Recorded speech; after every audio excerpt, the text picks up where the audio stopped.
창 çıkar. Organ çangı görgende enne kengin can çıkar. Atandın görgende organ çangı karasa.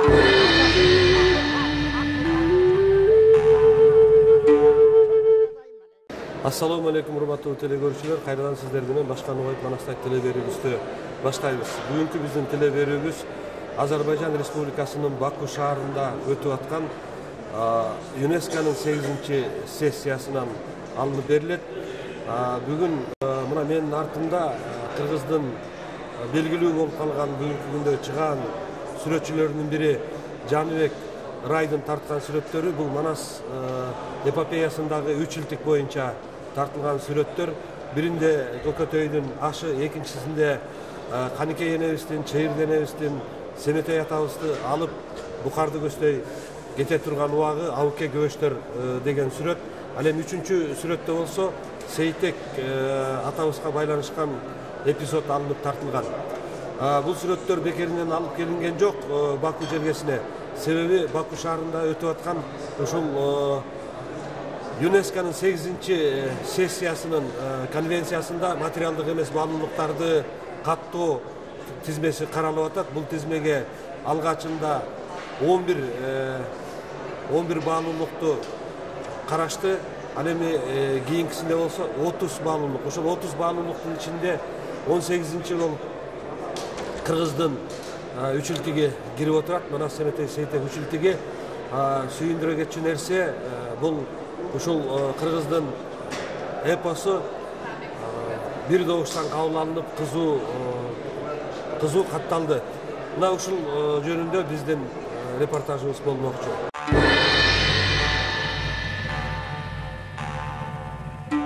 Sekizinci iclası öz işini başlayır.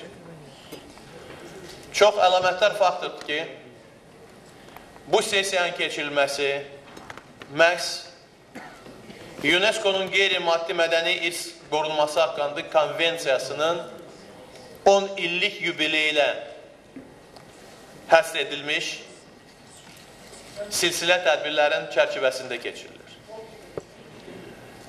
Bu konvensiyanın imzalandığı dövrdən düz 10 il keçir və bu günləri artıq 156 ölkə bu konvensiyaya öz dəstəyini veribdir. Bu illər boyu Azərbaycan konvensiya çərçivəsində çox dəyərli, lazımlı, xalqımızın mənəvi dəyərləri əks etdirən çoxlu nominasiyaları artıq dünya qeyri-maddi mədəni irs siyasına daxil edilməyə müvəffəq olub. Bizim üçün çox böyük şərəfdir ki, bu günləri bu sessiya bu yubiley çərçivəsində məhz Bakıda keçirilir və mən bir daha Azərbaycan dövləti adından, Azərbaycan hökuməti adından bütün bu sessiyanın işinə təşrif buyuracaq 780 nümayəndə heyətini, 116 ölkənin nümayəndəsini salamlayıram. Bu gərgin 5 gün müddətində sessiyanın işinə uğurlar diləyirəm və böyük məmnuniyyətlə sözü Azərbaycan Respublikasının Baş nazirinin mavini, xalq yazıcısı, hörmətli Elçin Efendiyevə təqdim etmək istəyirəm. Hörmətli qonaqlar, əziz dostlar, UNESCO'nun bu mühüm sessiyasının Azərbaycanda keçirilməyi yalnız bizim mədəni həyatımızda yox və hətta yalnız bizim ictimai fikrimizdə yox, ümumiyyətlə cəmiyyətimizdə, ictimai həyatımızda çox əlamətdar bir hadisədir. Azərbaycan ilə UNESCO arasında həqiqətən, xüsusən son illərdə olduqca işgüzar bir münasibət yaranıb, olduqca hətta mən deyərdim ki, doğma bir münasibət yaranıb. Hörmətli sessiya iştirakçıları, sizi Bakı şəhərində UNESCO-nun qeyri-maddi mədəni irsin korunması üzere Hökumətlər Arası Komitənin 8-ci sessiyasının öz işine başlanması münasibətiyle təbrik edir. Her birinize bundan sonraki faaliyetinizde yeni uğurlar diləyirəm. Sessiyanız qeyri-maddi mədəni irsin korunması üzere konvensiyanın 10 illiyine tesadüf edir. Jirgülgün tuşukta, keng Kırım'dın oyunda, Kara deniz boyunda, orğular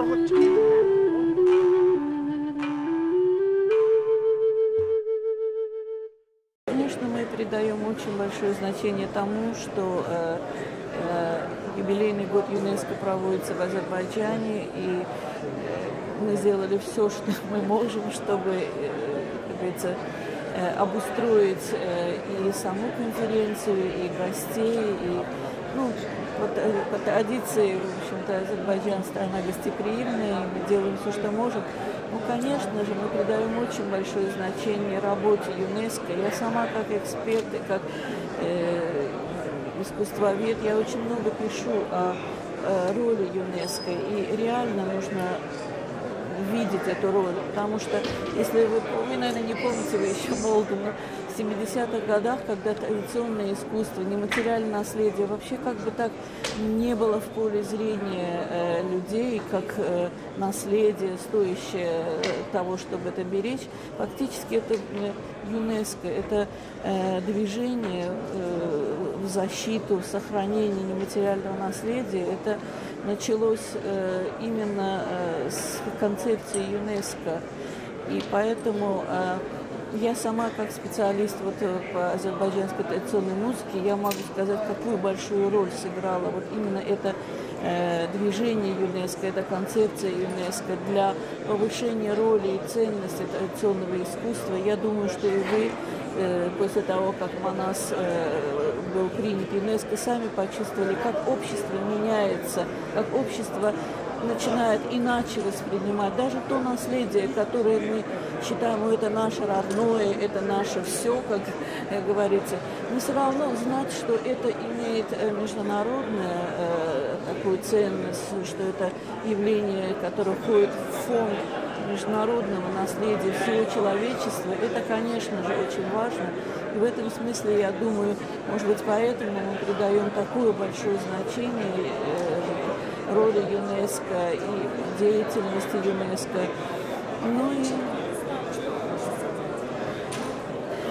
насчет Кыргызстана я очень хорошо помню, что впервые несколько лет тому назад я приехала в Бишкек и участвовала в семинаре ЮНЕСКО, и там выступали совершенно изумительные ансамбли музыкантов, молодые, были настолько талантливые, настолько виртуозны были. Понимаете, очень важно один раз увидеть или услышать, потому что вот здесь вот мы обсуждаем какие-то файлы, какие-то художественные элементы, может быть, не зная всей глубины. Когда вы видите уже это, и вы понимаете, что это действительно великое наследие, как каждый народ имеет свое наследие, и это действительно, то, естественно, я очень-очень от души болела за то, чтобы вот Манас прошел бы, и разделяла какие-то чувства, что вот когда другая страна подавала наследие Кыргызстана как свое наследие своего национального меньшинства, и я очень как-то удивлялась, что почему Кыргызстан не подает Манас как свое собственное наследие. Я очень рада, что это было принято, и что действительно Манас вошел, то есть он по праву вошел в список нематериального наследия, он по праву должен был быть в этом списке, и он, слава Богу, в этом списке. Я, конечно, очень-очень рада. И потом, вы знаете, я вот говорила и вашей делегации, другим, что как бы то ни было, мы чувствуем родство друг с другом.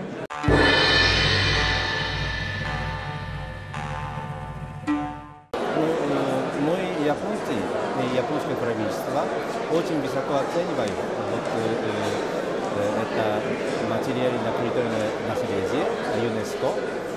Мы вместе с ЮНЕСКО обрабатывали эту систему. У нас в Японии давно существует такое интанджибл, материально-культурное. И поэтому я очень надеюсь, что эта система или это механизм будет работать хорошо во всех мирах и потом в ЮНЕСКО. Я сам был в Кыргызстане, в вашей стране, уже 5 лет тому назад, работал у вас 3 года, и я очень люблю ваш народ, я очень люблю вашу природу. И этот предмет, который сейчас вы предлагаете на этот раз, я очень люблю и много раз слышал. И это японский народ от всей души верит, что это будет проходить на сессии этого ЮНЕСКО.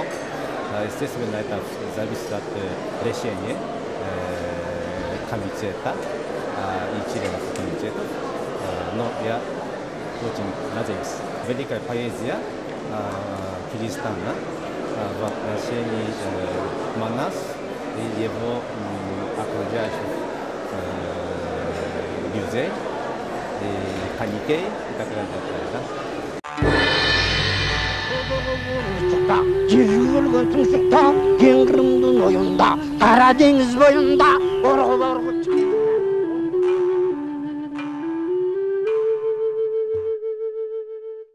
Congratulations.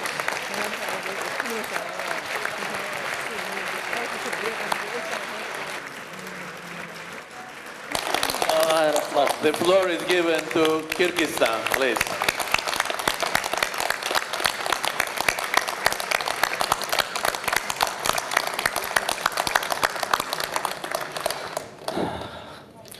Her vaxtınız xeyir, hurmatlı Janab Nazir, hurmatlı komite üzvləri.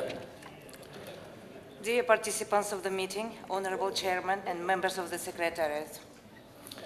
Men Kırgız ulu, Kırgız elimdin atынан bardığınızlarga birinci кезекте Bordoş, Azerbaycan eline, jana UNESCO'nun жетекчилигине, секретариатка bardığınızlarga tereң ырашчылык билдиребиz. On behalf of the Kyrgyz people and government, allow me first of all to express my sincere gratitude to the Azeri people, organizers of the 8th session of the ICH Intergovernmental Committee meeting, for the warm hospitality and welcome. We also would like to thank the UNESCO and the Secretariat of the 2003 Convention and experts and members of the subsidiary body and committee members for their compassion in implementation of the convention, and wish them success and patience as we can witness here their hard work. Бүгін Кыргыз элинин, Кыргыз мамлекетинин өткөн тарыхын, турмуш тиричилиги менен маданиятын, каада салты менен Кыргыз элинин бүткүл рухун ичине камтыган Манас Семетей Сейтек үчүлтүгүн Кыргызстандын атынан экен деп таанып, дүйнө жүзүнө дүңгүрөтүп, аны колдоп добуш берген бардык бүгүнкү катчы отурандарга терең ырашчылык билдиребиз. We deeply appreciate today's event when the Kyrgyz trilogy Manas Semetey Seitek, which encompasses the history of the Kyrgyz, their life, culture and traditions, and the most important, the spirit of the Kyrgyz people, which was inscribed on the representative list of the intangible cultural heritage of humanity. We thank you all for your support and for sharing with us the common heritage. Albatta, bir elдин маданиятı, анын маданий мурасы өнүккөн же басмырланган жерде өнүгүү болбой тургандыгын бардыгыбыз жакшы билебиз. Маданий мурастардын көп кырдуулугу, маданий салттарыбыздын ар түрдүүлүгү, дүйнөлүк маданий мурастарыбызды толуктап, элдердин ортосундагы ажырымды жакындатып, бүткүл дүйнө элдерине биримдикке чакырууга өбөлгө болоруна терең ишенем. As we all know, the hegemony of culture of any nation or country cannot lead to the sustainable development, and I deeply believe that respect for diverse human heritage and traditions leads to a much better world. ЮНЕСКО'нун тизмесине Кыргыз элинин кылымдарды карытып келген улуу эпосунун 3 бөлүгүн кирип атканы бул биздин элдин дүйнөлүк маданиятка кошкон абдан чоң салымы деп сыймыктанабыз. Биздин улуу жазуучубуз Чыңгыз Айтматовдун белгилүү сөзүн эсиңиздерге сала кетким келет. Kırgız eli Egipettikindey piramidalарды kurбаганы менен, Michelangелonун сүрөттөрүн тартпаганы менен, сөз күчү аркылуу океан сымал улуу эпосту жараткан эл. We are honored that the trilogy Manas Semete Seitek contributes to enriching the world's culture. Allow me to remind you the words of our great writer Chingiz Aytmatov. The Kyrgyz people could not build great pyramids like in Egypt and draw pictures as great Michelangelo, but the Kyrgyz people used the power of the world to create an epic as deep as an ocean. Урматтуу комитеттин мүчөлөрү, бүгүн ушул залда Манас Семетей Сейтек айтуучулардын жаңы муундагы биздин манасчылар отурат. Мына ушул кишилерге улуксат берсеңер дагы, сиздерге дагы салам айтып койсо, биздин манасчылардын эң кичинекей үмөтбөгө сөз берсек. Allow me to say that allow me to give a few words to our young generation, the bearers of the trilogy since they are among us, and they wanted to express their gratitude as well.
Salıb qamınıb, al qaranı süstündən, arabay tabutun salıbdır, arabay uçuğu mingen gelmedi, Alatoğda söyledi, kötü göründü, Saymen'in tutuldu, karan düşüp kalganday, kötü göründü, kemik ketken kırgızdın, keleceği göründü, Noşonu görgündü, kaynap yatkan kalın el, hoşanı tuz yakana bölündü. Thank you very much. Thank you very much. I think that this presentation is sufficient. So, you know, in the file, it is written. Thank you. In the file, it is written that this presentation can last nearly 13 hours without stop. So we had only a small part of that. We once more congratulate Kyrgyzstan with this inscription, and now let's summarize the situations with the files. We approached the 20th file, the file number 820, and here we stop to start discussion tomorrow morning. I think that today the committee worked very efficiently with the chairmanship of Brazil. Thank you very much, and thank to all of you. So.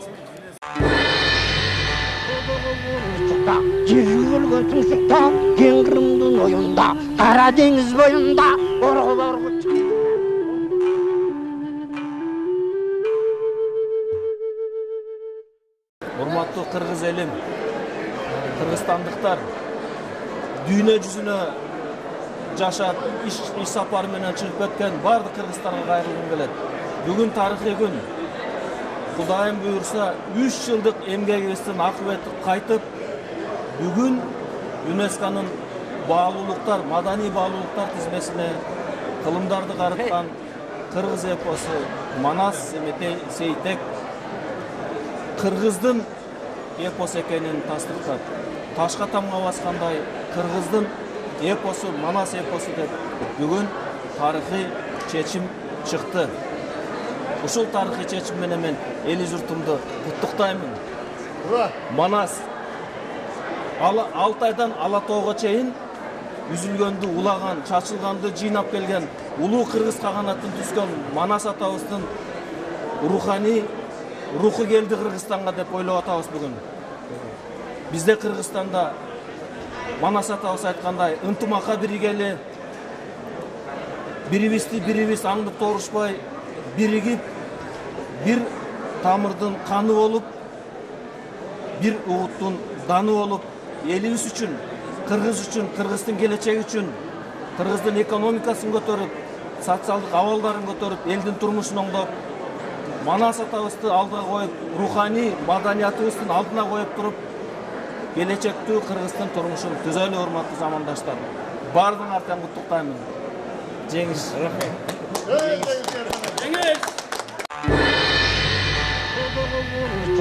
Жүйүлгөн тыңсыкта, кең Кырымдын оюнда, Кара деңиз боюнда, оргулор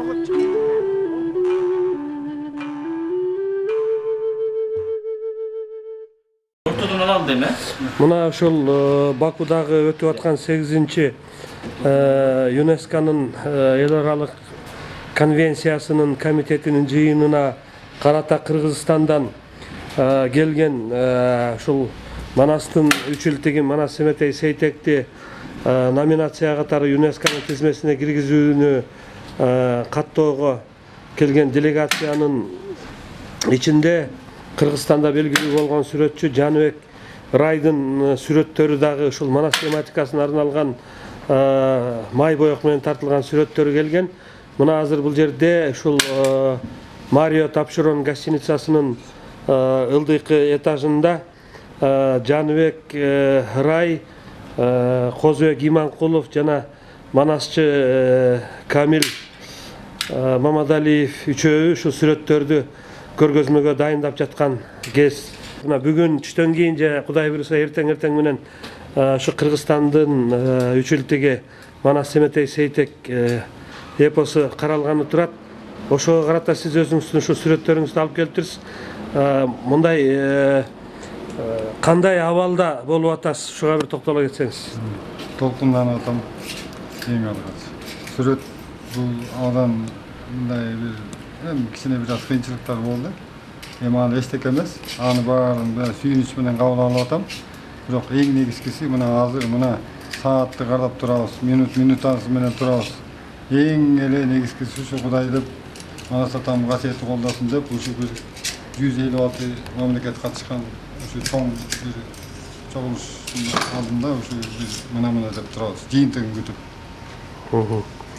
Anan Qozыбек Мырза, siz dagı şu Janыбек Мырзанын мындайча айтканда продюсери же болбосо şu Janыбектин чыгармаларын элге тааныштырып жүргөн адам катары өзүңүздүн мындай душевный состоянияңыз кандай болуп атат, шуга токтолсоңуз. Азан толкунан жатат, ушул Janыбек бир класста окуп, şu bala кездер şu Манас боюнча кызыгып тарталы деп жүргөн ниет бар болчу, ушул эми ишке ашып şu дүйнөлүк деңгээлде ушундай бир иш чаранын şu деңгээлинде өтүп аткан аябай ушундай бир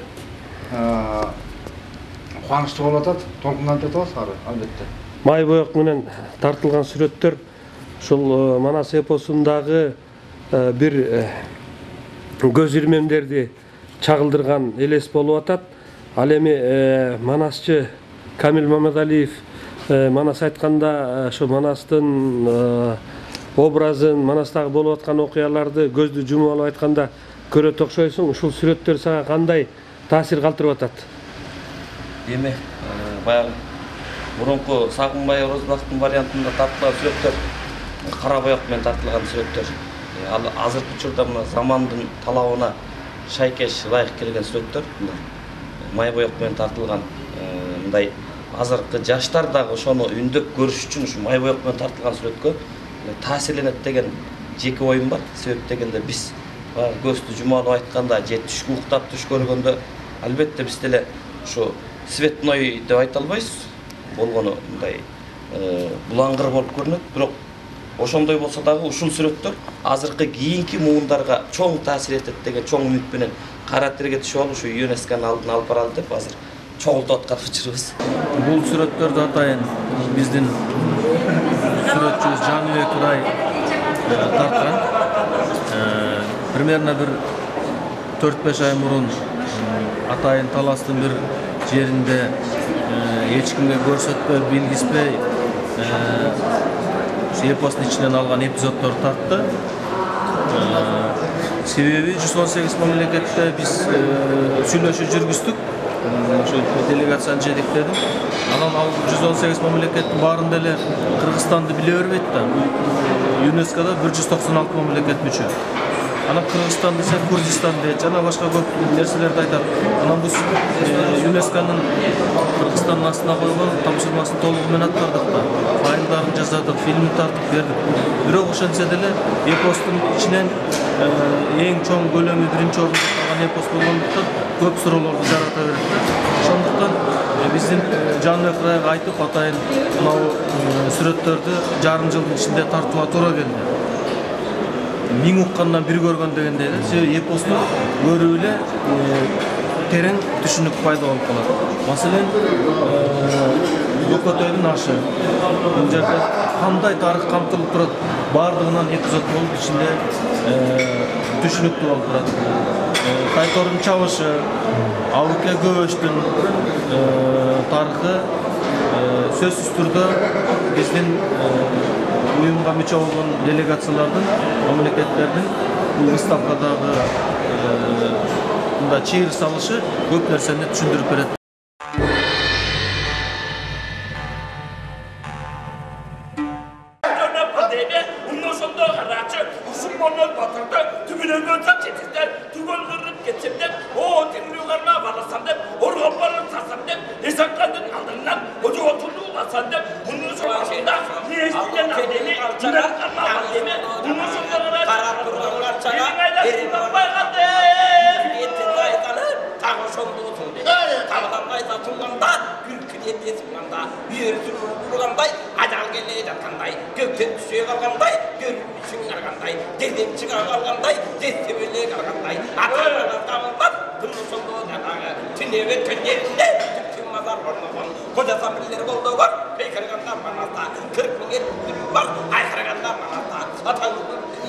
Acılar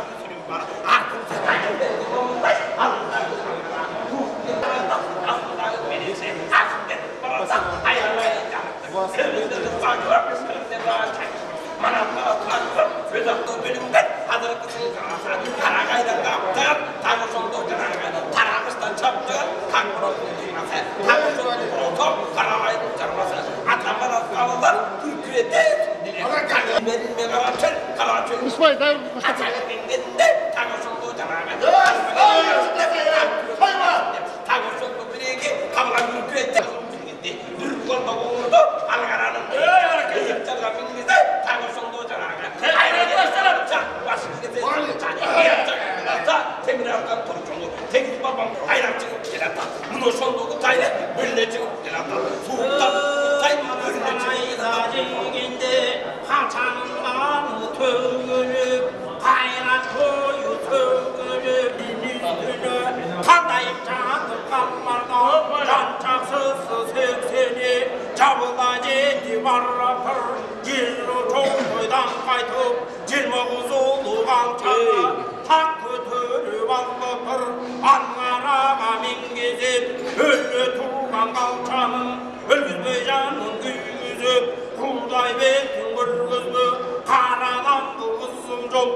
Karadeniz boyunda orgu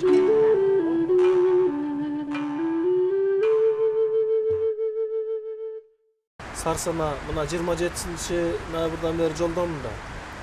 Şu bir jumanın içinde mындай uyku деле жок. Эми ушу 3 жылдык эмгегибиз bir жакшы жыйынтык болуп калса экен. Эпосубуз элибизге, журтубузга кайтып элибиз күткөн bir чоң жеңишке жетишсек экен деген ойлордун баары ичимде темир таш жутуп алгандай болуп эле жүрдүм да. Албетте кече 3 жылдыкты карап, мына 3 жылдык жумуштардын баарын бүтүрүп, Кудай буйрса мына добуш дегендин астында дагы абдан катуу толкундандым да. Ишенсеңиз жанагы 3 жылдыкты каттоодон өткөрдүк дегенден кийин жалпы ушу комитеттин мүчөлөрүнө ЮНЕСКОнун uyumun müçelerine bir ıraçılık bildirip koyuş gerek degen malda dagы bir topqa çayın mukaktanıp turup kalmadım ben. Özüme jaş ılgıra düştü da. Abdan bul kuvanıştın, sүйүнүчтүн Kırgız elinin жеңишке жеткендигин басым белгилеген bir минуталар болчу да. Манас эпосунун тагдыры мен ойлойм мындайда. Эгерде мурун Кыргызга гана таандык болуп, Кыргыз элинин улуттук баалуулугу, байлыгы, маданий мурасы болуп келген болсо, бүгүн 196 мамлекет мүчө болгон ЮНЕСКО эл аралык уюмунун дүйнөлүк мурастарынын катарына кирбеди. Демек, келечеги дүйнөлүк эл аралык уюм болгондуктан ошого мүчө болгон мамлекеттердин баарынын тең колдоосуна өтөт да, Кудай буйруса, алынды. Ошондо Арамбек Садыкович айтсаңыз да, ошондо Манас эпосун дүйнө таанып атабы? Кудайым буйруса, дүйнө тааныйт да. Дүйнөлүк баалуулуктардын катарына кирип калып атпайбы? Маданий мурастардын катарына кирип калып атпайбы? Кыргызстандын, Кыргыз элинин эпосу деп. Кыргыз элинин эпосу деп. Мунун Манас үчүлтүгүбүздүн аркасы менен Кыргызстанды ансыз деле жанагы дүйнөдөгү 200ге жакын мамлекеттин теңинен көбү тааныбайт да. Бул убагына биздин Кыргызстандын тышкы саясатында бир мындай чабалыраак, жансызыраак иш жүрсө керек убактарында. Баягы биз 118 мамлекет менен сүйлөшүү жүргүзбөдүк ошо 3 жылдын ичинде. Ошондо көп нерсеге кабылдым да. Кыргызстан десең Курдистан дейт, Кыргызстан каякта дейт, ал эмне деген өлкө, эмне деген мамлекет дейт. Жана башка көптөгөн ичте ачыса турган суроолорду баарын бербеди. Анан ошо 3 жылдыктын аркасы менен деги эле 3 жылдык эмес, көптөгөн мурастарды биз киргизишибиз керек да. Ошолордун аркасы менен Кыргызстанды Кудайым буйруса дүйнөгө таанылтып койсок жакшы болот да. Себеби Кыргызстан деген ушундай бир Борбордук Азиядагы өзүнчө бүтүн болуп аткан мамлекет экен деп, күнүнө 2 миллиард турист каттайт дүйнө жүзүнө.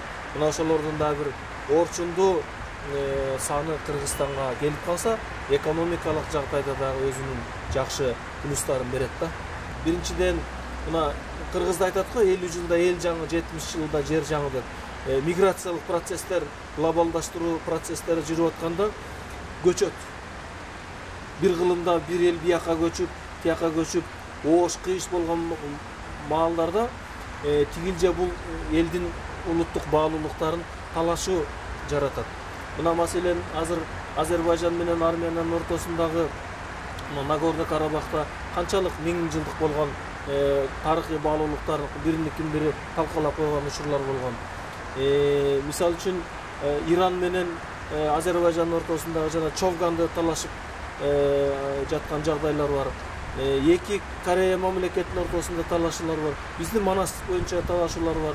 Мына ошолордун баарына чекит коюу болот биринчиден. Экинчиден, дүйнөлүк коомчулуктун аты менен бекип калгандан кийин муну кылымдарды картып жүрүп отурган тарых тигил же бул мамлекеттикке гана таандык деп бекип калат да. Дүйнөлүк коомчулук коргоого алып калат. Кудай буйруса. Сиз эми Кудайым буйруса 3 жылдан бери Манас эпосунун артынан жүрүп, көчө жыйынтыгын чыгарып, ушундай термис деп атпай сүйүнүп турган учурубуз. Эми мындан ары ушун менен ушу ЮНЕСКОнун ишин токтотосузбу? Мына бүгүн аны ойлонууга дагы шарт жок. Аны токтотуп коюуга да мүмкүн эмес. Мен ойлойм, Кыргызстан өзүнүн тарыхында биринчи жолу Борбордук Азиядан керек болсо, биринчи жолу ушул авторитеттүү эл аралык комитетке мүчө болуп шайлангандан кийин ал 4 жылга шайланат. 1 жыл өтүп кетти мына. 1 жылдын ичинде үзүрлүү эмгектин жыйынтыгында ушу 3 жылдык катталды буйруса. Эми 3 жыл калды. 3 жылдын ичинде мына 2014-жылы Боз үйдүн номинациясын бүтүрүп бергенбиз. Аны каттоодон өткөрүп, Кыргыз элине таандык деп бекитишибиз керек. Андан сырткары көп биздин баалуулуктарды каттоодон өткөрүп кетишибиз керек. Маселен, Кыргыздын улуттук ат оюндарын алалы. Көк бөрүндү алалы мисалы үчүн. Бүгүнкү күндө эмне үчүн алакандай Греция 11 миллион эли бар, 350 миллиард тышкы карысы бар, анан 500 миллиард евро Евросоюздан дотация алып жашайт. Эмне үчүн? Тарыхый жер. Олимпиаданын чыккан чогордосу. Ал эмне үчүн Кыргызстан келечекте дүйнөлүк уюмга көкбөрүнү киргизип алсак, биз Олимпиада оюндарына сунуш бергенге чоң жагдайлар түшүнөт да, балким бара-бара Алланын буйругу, балким бара-бара ушул ат оюндарынын бир мекени чордону болуп калат балким Кыргызстан. Мына ушундай алдыга кадам таштап иштесек жакшы болгудай. Себеби эртең эле көкбөрүнү биздики деп талашчу мамлекеттер четинен чыгат. Боз үйдү талашчылар четинен чыгат. Мына Манас эпосу жанагыдай болгондо 3 жыл бир топ заманабыз курулуп эле кетпеди чынын айтканда. Рахмат. Мен ошо эли жеримди туктагым келет. Абдан чоң жеңиш. Жеке эле мен эмес, жүрөгүндө Манас деп уялаган ар бир кыргыз бүгүн өз терисин өзү атпай кубаныч керек деп ойлойм. Бул абдан чоң жеңиш болду. Мен эли журтумду куттуктагым келет. Баягы Манас атанын Айкөл атабыздын айткан улуу сөздөрү, улуу каганатты кыргыз Манас атабыз түскөн. Мына ушундай бир баштарыбыз ынтымакка биригип туруп, экономикалык, социалдык абалдарды чыңдап бир үлкөн мамлекеттерге барып кошулсак деген ой пикир бар да. Жер өлгөн тыңшыкта, кең Кырымдын оюнда, Кара деңиз боюнда, орголорго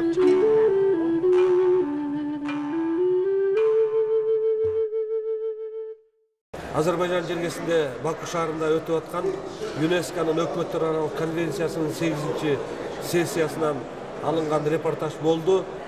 Ушуну менен бүгүнкү биздин телеберүүбүз соңуна чыкты. Кийинки көрсөтүүбүздө жолукканга чейин аман туруңуздар.